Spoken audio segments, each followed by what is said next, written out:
El día de hoy te traigo más que una reseña, esta es una recomendación para que conozcas este libro, para que conozcas más tu propio idioma que es el español y que te enorgullezca de ese español mexicano tan rico que tenemos. También con este video espero que te ayude a abrir la mente para que entiendas bien lo que es realmente un idioma y que no andes creyendo que un idioma solo hay una manera de hablarlo. Sobre todo si en algún momento estás pensando en aprender inglés, francés, italiano o algún otro idioma. Bienvenido otra vez a la librería de idiomas. El día de hoy te traigo esta bonita edición que se llama Manual del Español Incorrecto de Adrián Chávez, que es uno de los libros que les voy a recomendar mucho, sobre todo porque yo soy maestro de idiomas y normalmente muchas de las cosas que se les dificulta a los alumnos de idiomas cuando estás aprendiendo, no importa si es inglés, francés o italiano o algún otro idioma, es que desconocemos datos o cosas interesantes del español que este libro te va a ayudar a entender. Primero que nada, ve nomás qué portada tan botana, tan recagada es, porque si se fijan, o los que son de México ya conocerán este tipo de ediciones, que es una especie de parodia a las portadas de la Editorial Porrúa, que la neta, Editorial Porrúa tiene libros muy chidos, pero sus portadas siempre son las más horribles. Pero obviamente como era un manual de español incorrecto, entonces se está muy chido que haya escogido esta especie de edición haciendo una referencia hacia los de Editorial Porrúa, aunque aquí estamos viendo que es de Editorial Aguilar. La verdad este video también lo quise hacer como una especie de felicitación hacia el autor, porque la neta, mis respetos para el autor que recopiló toda esta información y nos la reestructuró de una manera tan bonita, tan mexicana, tan adecuada, sobre todo porque yo me he encontrado con muchos maestros que son como muy puristas del idioma, que te dicen que el español se debe de hablar solo de cierta manera. Y aquí precisamente este libro es para defender a todos aquellos que hablamos el español con slang, con modismos, ese español mexicano que está tan lleno de palabras que solamente nuestro español mexicano está. Pero no importa no importa si tú hablas español colombiano, español argentino, español uruguayo, salvadoreño, te lo recomiendo mucho para que abras la mente y también te des cuenta qué tan rico debe de ser tu idioma para que defiendas todas esos modismos, esas cosas que a lo mejor, a pesar de no estar dentro del diccionario, siguen siendo parte de un idioma real, más real que en el que normalmente podríamos decir que está avalado en un libro. La verdad es que a pesar de que dice que es manual, en realidad este no es un manual. Incluso el autor ahí en un capítulo te dice que no es un manual, es más un ensayo sobre el español y cómo ha evolucionado a lo largo de los años. Te explica también un poquito de los antecedentes, de cómo llegan las palabras a ser escogidas para ser introducidas dentro del diccionario de la Real Academia Española, porque si tú sabrás, pues normalmente la Real Academia Española es la que rige el idioma y es la que se supone que nos dice que sí y que no está correcto o que sí está avalado por ellos o no. Cuando en realidad pues ya vimos que el español realmente es tan diferente el de Argentina, el de Colombia, el de México, el de Uruguay, el de Guatemala, el de Belice. Y yo sé que este video va a hacer enojar a todas esas personitas que aún creen que hay una manera correcta de hablar el español y que solo una manera es como deberíamos de todo el mundo hablar el español.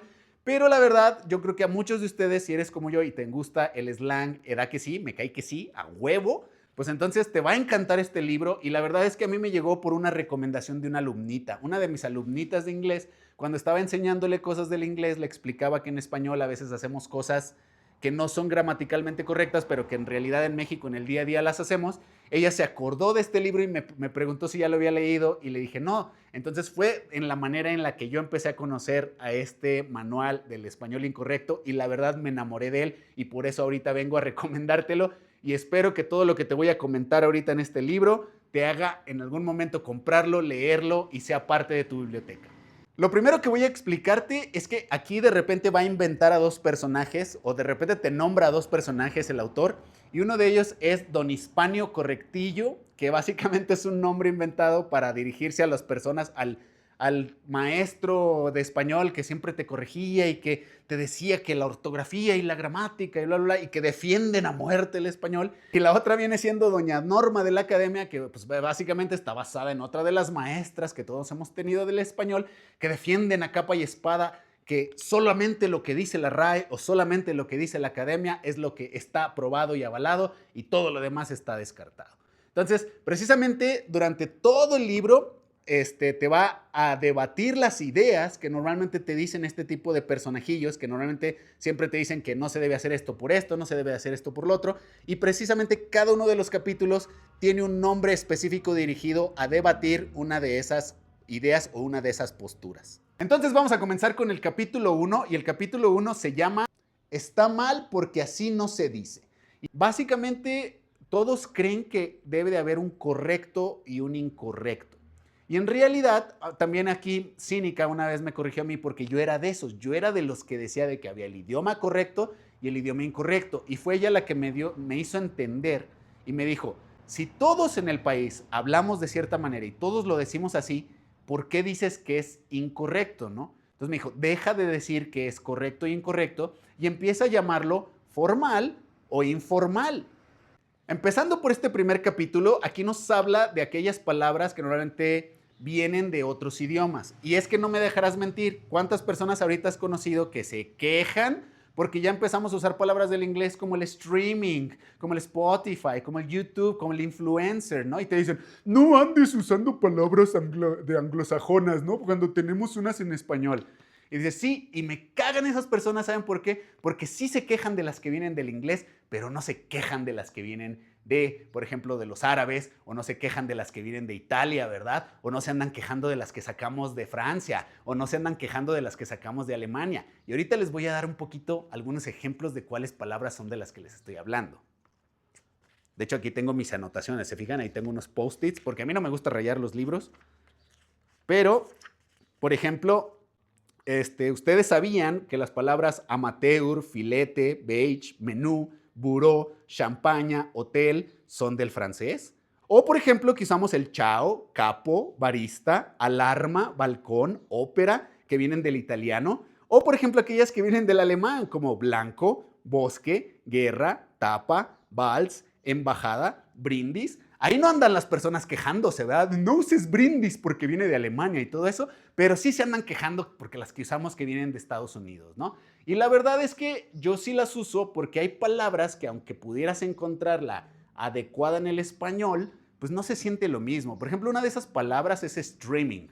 Todos sabemos que es un streaming, ¿no? Todos usamos Netflix, todos usamos Prime Video, usamos Disney, usamos Paramount, HBO. Entonces son streaming platforms o streaming apps. Entonces todos entendemos la palabra streaming, pero entonces, ¿cómo lo dirías en español? Incluso si la tuvieras en español, a lo mejor sería tan larga y que no reflejaría lo mismo. Entonces, cada uno de esos capítulos te va a ir dando risa porque te vas a ir descubriendo cositas que a lo mejor tú no sabías del español. Yo no sabía esas palabras que habían salido de Alemania, yo no sabía esas palabras que habían salido de Italia, pero ya ahora que lo sé dije, órale, ahora entiendo. Sí sabía algunas de las de Francia, como chofer o como chef, pero la verdad hay unas que yo no sabía que venían de ahí. En el segundo capítulo es el que te dice, está mal y punto. Es para dirigido a todas esas personas que te dice que está mal y punto, así nada más. Entonces, ¿por qué como que está mal y punto, no? Y en ese capítulo está bien chido porque te avienta unos antecedentes de desde dónde empezó la Real Academia Española, o sea, quiénes fueron los primeros que dijeron, vamos a decidir las reglas del idioma y desde ahora en adelante vamos a ser los dueños del idioma. Y te va diciendo la evolución, cómo ha cambiado a lo largo de los años, cómo han cambiado ya sea los que dirigen la Real Academia o los que han creado los diccionarios. Y eso está muy interesante porque dentro de esas páginas, el dato que más se me hizo curioso fue el de 2023, cuando en los libros de texto de español mexicano trataron de integrar las palabras como dijistes y aiga. Y un chingo de personas pendejas, discúlpenme el francés, pero la verdad para mí sí son porque de repente se quejaron de que dijeran, no le andes enseñando eso a los niños porque es español incorrecto y no sé qué. Entonces, yo como profesor de idiomas me he encontrado con la idea de que si ahorita llega un extranjero, sí, yo le voy a enseñar a decir dijiste y haya, pero también le tengo que enseñar a decir dijistes o entender dijistes y haiga, porque realmente si tú sales a la calle, si vas al campo, si vas al rancho, hay muchísimas personas que te van a decir el dijistes y el haiga. Entonces a lo mejor le voy a decir al extranjero que si quiere no las use, pero las tiene que entender, porque si no a veces no vas a entender a las personas. Y eso también me pasa cuando les enseño idiomas como el inglés o el francés o el italiano, porque les tengo que enseñar los modismos de Francia, los modismos de Estados Unidos, o los modismos de Inglaterra, los modismos de Italia, porque si realmente quieres aprender el idioma real, el que cuando sales a la calle, la persona de la calle así te va a hablar, la persona del campo así te va a hablar, pues también tienes que conocer esto. Entonces, por eso se me hizo un dato curioso y se me hace pendejo que se anden quejando porque se les ande enseñando a las personas que también hay un montón de personas que dicen dijistes y que dicen aiga, y que ya son parte de la cultura mexicana y son parte del idioma mexicano. Y sí, a lo mejor ahorita tú estarás en desacuerdo conmigo y estarás casi retorciéndote las tripas porque estoy yo de acuerdo en que se enseñe eso, pero no es tanto que se enseñe porque yo diga que así se debe hablar, sino que se enseñe porque así hablan las personas y si se supone que la comunicación es entenderte y que tú me entiendas, entonces de eso se trata. No se trata, yo no le voy a decir a la persona, no te entiendo porque dices dijistes, no te entiendo porque dices aiga. No seas mamón, o sea, la neta no. Si yo realmente le quiero entender a la persona, no me va a importar que diga aiga, que diga dijistes. Y supongo que a la persona, si me quiere entender, no le va a importar que yo diga dijiste o que yo diga haya, ¿no? Al final de cuentas, la comunicación se va a cumplir. Y por eso les digo, o sea, apenas vamos en el segundo, imagínense. Y ahora, por ejemplo, venimos con el tercer capítulo que vendría siendo está mal porque no tiene sentido. Y si se fijan, si nos pusiéramos a analizar todas las palabras que usamos en el español mexicano que no tienen sentido, pues sí, nos volveríamos locos. Por ejemplo, empezando por la palabra ocupar, ¿no? Como cuando decimos, ocupo hacer mi tarea. Y a lo mejor en el día a día la usamos y a lo mejor no la habías analizado, pero no tiene sentido que digas que yo ocupo hacer algo, porque ocupar no es lo mismo que necesitar. Sin embargo, en el día a día todos lo usamos. El otro día estábamos viendo una serie de Disney que se llama Enloqueciendo de Amor o algo así. Y salió una frase que dije, mira, esa la neta yo la entiendo ya de volada, pero yo creo que si a lo mejor un extranjero la escucha, un extranjero que no habla español o que está aprendiendo español, se le va a hacer raro, ¿no? Como cuando decimos, hay que comer, o hay que trabajar, hay que ir a la tienda, hay que. Si tú te pones a analizarla, no tiene sentido, ¿sí? Si la usas literalmente o si tratas de seguir las reglas que decimos y que sigue la Real Academia Española, pero en realidad para cualquier mexicano promedio sabes que, y la entiendes y sabes a qué se refiere y no necesitas andarle explicando a nadie por qué decimos eso. De hecho, ni nos interesa saber de dónde nació eso o por qué. Pero lo que está interesante es que muchas de esas palabritas, aquí sí te explica un poquito sobre ellas, te explica para que vayas dándole contexto y digas, mira, o sea, qué bonito es mi español, que a pesar de que lo hablamos con cosas que a veces parecen no tener sentido, aún así nos entendemos. La comunicación sigue cumpliéndose, sigue habiendo comunicación. Entonces hay que entender que básicamente las reglas no garantizan la comunicación o que el hecho de que rompas las reglas no quiere decir que no se cumpla la comunicación. Ahora, el cuarto capítulo también está interesante porque dice, está mal porque lo dice una minoría. Y ese nos ha pasado a todos. Que si porque lo dice el cholo, que porque si lo dice el chicano, que si porque lo dice el pocho, que si porque lo dice el ranchero, que si porque lo dice el de pueblo, que si porque lo dice el costeño, que si porque lo dice el de Chihuahua, que si que lo dice el yucateco. Entonces siempre hemos tenido discriminación o nos han querido discriminar por hablar de cierta manera o por ser de cierta zona. Pero en realidad vuelvo a lo mismo, eso es lo que hace rico a una cultura. Cuando yo les enseño idiomas a mis alumnos, les enseño que no todo es literal, que gran parte de lo que tú estás aprendiendo de un idioma es la cultura del lugar. Es decir, que si un extranjero se viene a vivir a México, no es lo mismo el español que va a necesitar si se va a Yucatán, al mismo que va a necesitar si se va a la costa, si se va a Chihuahua o si se va a Chilangolandia, ¿no? ¿Por qué? Porque obviamente ahí van a tener diferentes slangs, diferentes modismos y eso es lo que va a ser interesante. De hecho, piénsenlo, ¿qué es lo que hacen los extranjeros cuando vienen? ¿Qué es lo primero que se aprenden? Los slangs, los modismos, las groserías. Precisamente esa es otra de las cosas que discriminan las groserías, pero les voy a hablar un poquitito más adelante de ellas. Entonces, precisamente aquí te vienen algunos ejemplitos, como en el caso de las personas que dicen septiembre en lugar de septiembre, o las personas que te dicen almóndiga en lugar de albóndiga, ¿no? Entonces, y todos sabemos que así ha habido personas, y a veces nos da risa, y antes sí las corregía yo, antes era de esos de, no se dice así, y los trataba de corregir, pero la neta ahora me gusta escucharlo así, incluso Cínica, mi pareja, ella hace algo junto con su familia que normalmente tienen la palabra, en lugar de decir la palabra presupuesto, ellas les encanta decir el por supuesto. Y no quiere decir que no sepan que lo están haciendo sarcásticamente y adrede.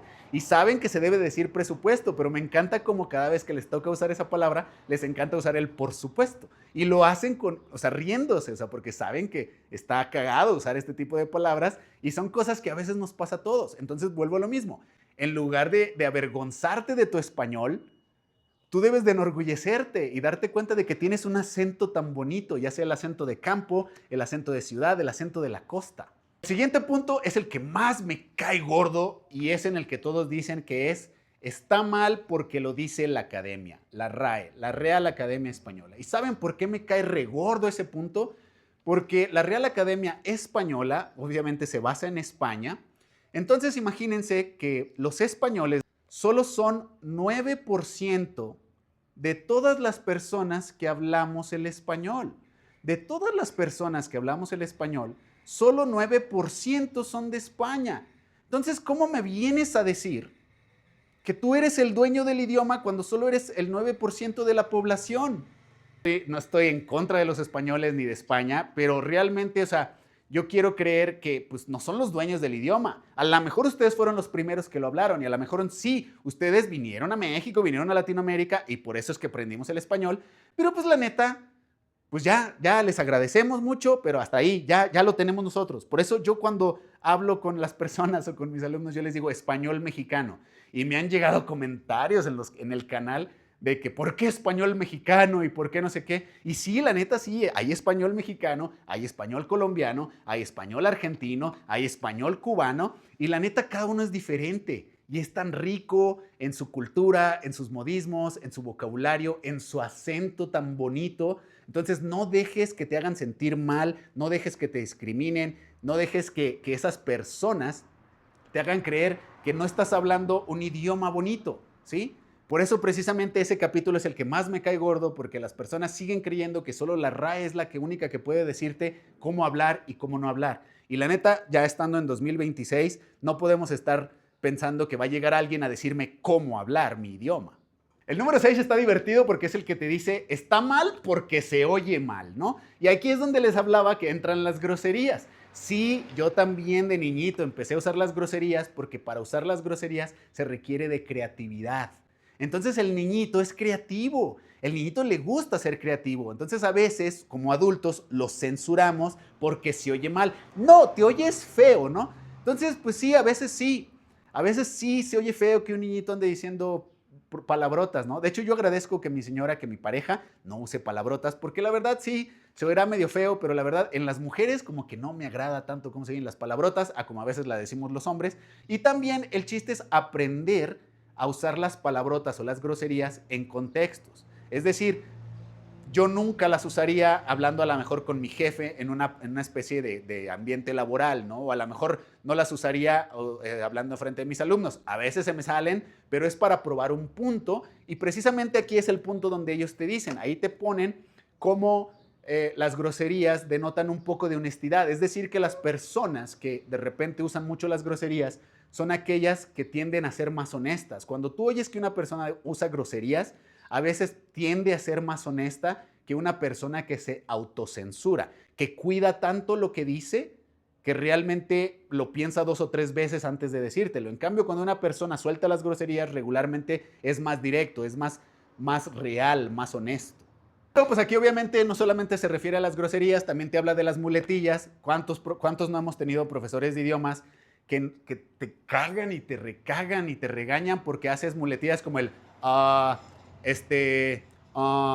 pero, sí? Entonces regularmente dentro del diálogo del español son como muy satanizadas las muletillas, ¿no? Porque te dicen, es porque no sabe el idioma. Y en realidad no, a veces es porque solo necesitas unos segundos para organizar tus ideas. Incluso las personas en otros idiomas pasa. Cuando yo les enseño inglés a mis alumnos, les enseño entrevistas de personas para que vean que incluso los actores de Hollywood, los deportistas de la NBA, los cantantes de rock, aún hacen ese tipo de cosas, pero es porque se toman un segundo para pensar la idea y para poder comunicarse mejor. Sin embargo, hay un montón de personas que te dicen, no, eso está feo. Y pues sí, la neta, si dices 20 veces en una frase, pues sí, también no mames, ¿no? O sea, la neta, tampoco exageres ese tipo de cosas. O sea, sí se entiende, acuérdense, ni para ese extremo ni para el otro extremo.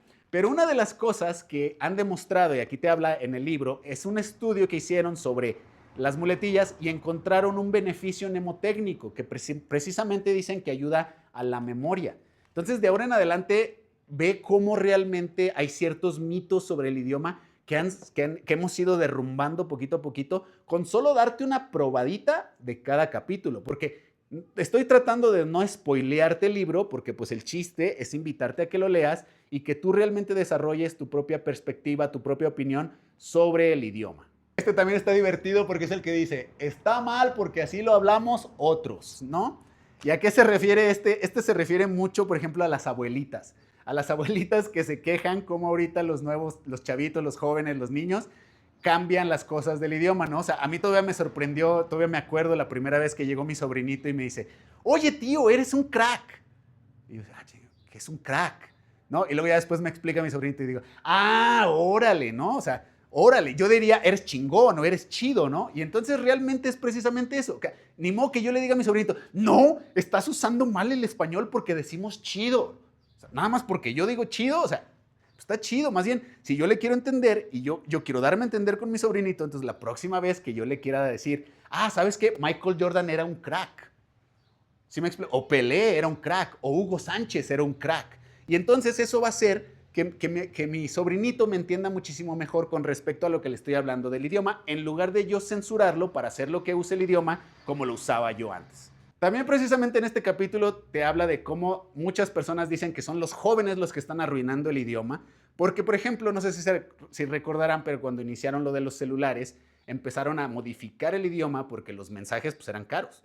Entonces, para no gastar tanto en los mensajes, cortabas palabras, cambiabas a lo mejor en lugar de decir por, poníamos una X, o a lo mejor en lugar de decir me, nada más ponías la M. Entonces sí se modificaba el idioma y ahorita de hecho precisamente con las redes sociales se sigue modificando y sigue evolucionando. Entonces hay muchísimas personas que te dicen que los jóvenes están arruinando el idioma, pero en realidad simplemente es evolución. Y precisamente ese capítulo está dedicado a todas esas personas que se quejan de esas mensadas. Dentro de este capítulo hay una mención que hay algo que necesito mencionar que está interesante, que es como por ejemplo las cositas que hacen las mujeres que de repente inventan palabritas como el oli o como el cosito y cositas así. Y de repente lo que me gusta aquí en este libro es que hace una énfasis de que las mujeres son creativas. De hecho te dice, las mujeres son pioneras en la creación de nuevo slang, de nuevo idioma. Entonces se me hace tan interesante porque es la verdad. Las mujeres son las primeras que lo empiezan a usar y luego ya cuando se vuelve tan popular, todos lo usamos, ¿no? Entonces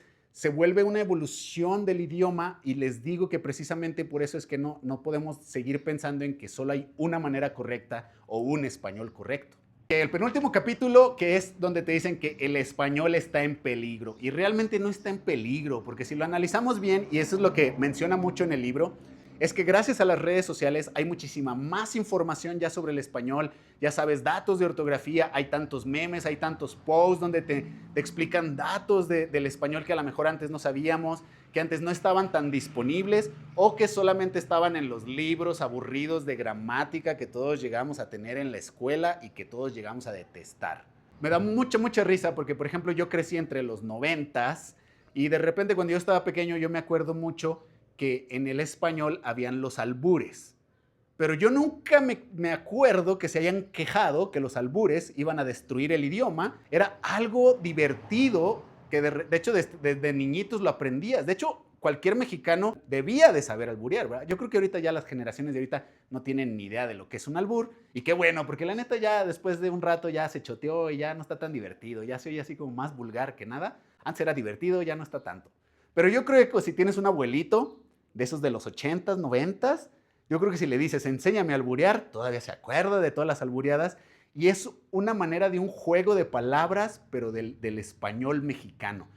De hecho, si me estás viendo desde otro país, coméntame si en ese país, si cuando hablas español, en ese país existían los albures o algo cercano a lo que vienen siendo los albures. En este capítulo también te habla de las 3 tipos de gramáticas, como la gramática internalizada, la gramática descriptiva y la gramática normativa. Y la horrible, la más horrible es la normativa, porque es la que dicen que la gramática se dice que es así y no hay de otra, ¿no? Y la verdad, no se trata de eso, a mí me gusta de hecho más la descriptiva, que regularmente la descriptiva es la que busca conocer el idioma, describírtelo, explicarte por qué a lo mejor en el campo se dice de una manera diferente a la de la ciudad, por qué los de la costa lo pronuncian diferente a los de la ciudad. Entonces, precisamente hay este tipo de gramáticas. En este capítulo te las explica y te explica cómo a veces normalmente hay ya la internalizada, que es la que normalmente todos aceptamos como, digamos, como si fuera ya común, y la norma es como la regla, la que dice el libro, pero realmente entre las dos yo la verdad prefiero la descriptiva, les repito, porque como maestro de idiomas a mí me encanta conocer la cultura del idioma, entonces muchas veces los slangs, los modismos, tienen que ver más con la cultura que con realmente el idioma o las reglas del idioma. Y ya para finalizar, el último capítulo es donde te dice que debemos de enseñar español, no español correcto. Es decir, volviendo a lo de la gramática descriptiva, es que en lugar de concentrarte en qué es lo correcto, qué es lo incorrecto, andar debatiendo que si la RAE, que si no la RAE, es más bien empezar a entender el por qué decimos las cosas, el cómo funcionan las cosas, y esto te va a permitir a que si estás tratando de aprender otro idioma, abras la mente y no lo tomes todo tan estrictamente y dejes de tomar todo literal. Empieces a jugar con la retórica del idioma, con la lírica, con la poesía, con el sarcasmo, que precisamente todas esas cosas son aquellas como magias del idioma donde utilizamos ciertas frases que son más interpretadas figurativamente en lugar de literalmente, y eso hace que el español, o no nada más el español, cualquier idioma sea más divertido y más interesante. Precisamente en este capítulo te explica por qué debemos de aprender las reglas, y aprender las reglas precisamente es para poder romperlas, ¿no? Entonces, cuando alguien aprende las reglas, puedes hacer fácilmente romperlas. ¿Qué quiere decir? Que si tú sabes bien las reglas, puedes comunicarte en un contexto formal y puedes romper las reglas para incluso comunicarte informalmente con tus compas. Es lo que siempre les digo a mis alumnos, les digo, no usas el mismo español cuando te diriges a tu papá, a tu maestro, que cuando te diriges con tus compas, ¿verdad, cabrón? O sea, porque no es lo mismo. Cambias el tipo de retórica con el que usas. Entonces, precisamente es lo mismo que harías, ¿no? Si tú estás hablando con un niño pequeño, pues no le vas a hablar con palabras avanzadas porque sabes que el niño pequeño a lo mejor todavía no las entiende. Entonces, si quieres que el niño pequeño te entienda, tú vas a tener que usar una retórica que el niño pueda comprender, poderle explicarle a su nivel. Y precisamente al aprender las reglas y poder romperlas, es que tú puedes andar cambiando en la retórica dependiendo las necesidades que tengas. Pero precisamente es una de las cosas que a mí me gusta porque tengo amigos que les encanta usar palabras como Simón, como el Nelson, cuando en lugar de decirte no, te dicen no, Nelson, Nelson, ¿no? O sea, me encanta eso, ¿no? En lugar de decirte sí, te dicen Simón, Simón a la Ramona, o te inventan palabras que están así tan divertidas que incluso ya en el contexto las entiendes por el énfasis, entiendes por la manera en cómo te lo dicen, incluso creo que eso es lo que hace que cuando estás aprendiendo idiomas se te dificulte, porque de repente si no logras entender el sarcasmo, puede ser que agarres todo literal y pues la verdad no es exactamente el sentido con el que a lo mejor te están diciendo esa frase. Y ya para acabar nada más te digo que en la parte final viene la bibliografía para todos aquellos que ya de seguro se están revolcando las tripas porque ustedes son de los que defienden a la RAE y todo eso. Pues lo chido es que aparte en la parte final viene la bibliografía donde el autor te está explicando de dónde saca toda la información, entonces para que veas que no solamente se fumó un porro y ya se aventó toda la teoría del español, sino que realmente todo está respaldado básicamente en fuentes de información fidedignas, ¿no? O veraces. Y bueno, la conclusión de esto es, vuelvo a lo mismo, es nada más abrirte un poco la mente para que dejes de ser tan estricto si eras como yo, de ser de los estrictos, de pensar de que solo hay una manera correcta de hablar español, o si eres de las personas que te burla, de las personas que no hablan exactamente como crees que deberían de hablar, porque sí habla de un caso medio oscuro, que no te voy a ahondar mucho, pero puedes preguntarle a ChatGPT o puedes googlearlo ahí, y es de Juan Pablo, un niño otomí que llegó a una secundaria de Querétaro y que precisamente porque él no hablaba bien el español, hablaba su lengua materna, pues sí, hubo un caso ahí medio violento y medio feo y la neta, pues tenemos que cambiar la mentalidad para que casos como el de Juan Pablo jamás, jamás, jamás vuelvan a suceder en ninguna parte del mundo. Recuerda que en la descripción del video te voy a dejar los links por si quieres comprar este libro, ya sea por Mercado Libre si eres de México, también lo puedes encontrar en Amazon o incluso en la plataforma que es Busca Libre específica para libros. Y si lo compras, pues a nosotros nos ayuda porque nos dan un porcentaje ya que somos afiliados a cualquiera de esas 3 páginas. Espero que hayas encontrado algo de valor en este video, que te haya gustado. Si es así, dale por favor un like y te vamos a dejar por aquí en la pantalla otro de los videos para que sigas enamorándote de los libros.